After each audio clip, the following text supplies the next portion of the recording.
ერთი კვირის წინ იყვნენ მოსული აქა 1-5-6 სული. ერთ-ერთი როგორც დავაძუსტე იყო ჩვენი უბნის არქიტექტორი. ხო და მიველი ახლოს, ვიწყარ უძილობაში არ ჩამითვალოთ. просто ამ შენობის კედელი და ჩემი სახლის კედელი ერთი მეორესთან დგას. ანგრევ თუ რას აკეთებთ, ეგ მაინტერესებს. არა, არ ვანგრევ თუ რესტავრაციას ვაკეთებთო. გუშინ მოველი მანქანით სახში, მესმის რაღაც ბრახკაბრუხკი. და ვხედავ აქა დავდექი, უყურებ რომ მუშაობენ შიგნით.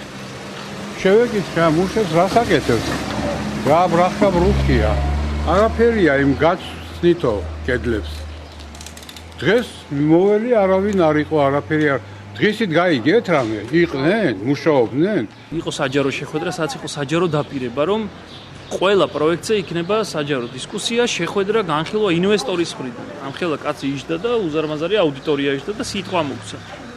აი ესე უცბად შეძრუნდა რა, შეიძლება ძალიან კარგად აპირებენ გაკეთებას. ანუ ვინ იყო, საიდან იყო ეს? მე რო კითხე ვინ ახართ მეთქი, მითხრა რაღაც გერმანული კომპანია და ეს რა კომპანია მეთქი, ირაო მაგნატის წარმომადგენლები ვართ. ანუ ეს მოედანი უკვე არის ირაო მაგნატ გრუპის მფლობელობაში.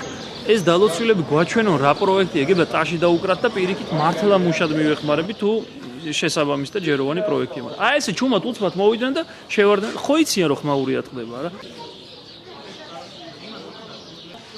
მინდა ყველას ვეცადებინოთ, რომ არ მინდა ის რამე მოხდეს ალბათ ნახო ფეისბუქში, რომ ლონდონი იყო სასტუმრო ბათუმში, აი ესე ვითომ ასუფთავდნენ და ეს გამოსა ჩამოინგრა.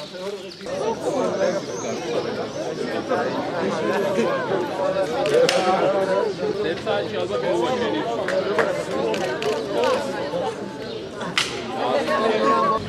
მაქვს ნანახის პროექტი, რომელიც გავსულა ინტერნეტზე ყველამ ნახა და უყურებთ რაც არის, ხო მე მფრიდად მირჩენია რომ რაც შეინარჩუნოს ავთენტური სახე ამ მოედნის, ვიდრე დადგან ხუშის ლამაზი შენობები და გახსნათ პრადას მაღაზიები.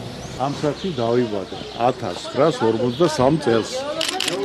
ამ ბაღში მთელი ჩემი ცხოვრება გავატარე.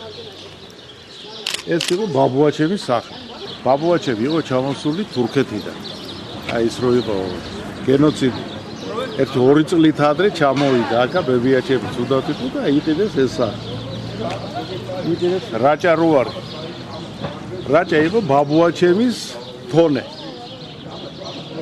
აი როგორ გაიხსენებთ იმ წლებს აქ რო ცხოვრობდით? როგორი იყო აქაურობა მაშინ? აქაურობა იყო ძალიან წყინვალე.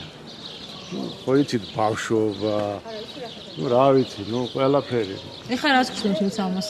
ეხლა აქედა რომ გავდივარ, ეს გული მიწდება რა.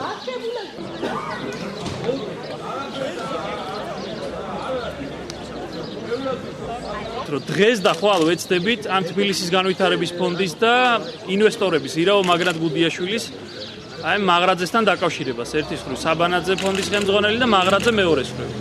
ვეცდებით რომ შევხვდეთ თუ გახსოვთ ვინც იყო ლიტერატურის მუზეუმის შეხვედრაზე.